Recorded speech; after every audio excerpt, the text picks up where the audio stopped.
श्रीबाला पञ्चचामरस्तवः गिरीन्द्रराजबालिकां दिनेशतुल्यरूपिकां प्रवालजाप्यमालिकां भजामि दैत्यमर्दिकां निशेषमौलिधारिकां नृमण्डपङ्किशोभिकां नवीनयौवनाख्यकां स्मरामि पापनाशिकां भवार्णवातुतारिकां भवेन सार्धकेलिकां कुतर्ककर्मवञ्चिकां नमामि प्रौढरूपिकां स्वरूपरूपकालिकां स्वयंभूस्वात्मिकां खगेशराजदण्डिकाम् अयीकरां सुबीचकां श्मशानभूमिशायिकां विशालभीतिवारिणीं तुषारुतुल्यवाचिकां सनिम्रतुङ्गनाभिकां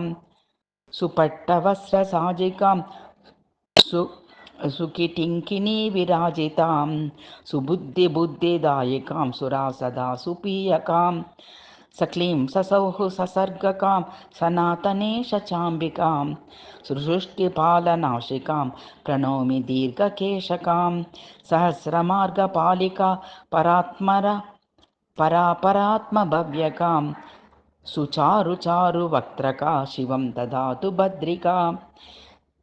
नित्येतत्परं गुह्यं पञ्चचामरसञ्जकं बालाग्रे यः पठति च तस्य सिद्धिर्भवेत् भुवं यं चिन्तयन्ते कामं तं प्राप्नोति साधकः सिद्धिकरतले तस्य मृते मोक्षमाप्नुयात् इति श्रीबाला पञ्चचामरस्तवः।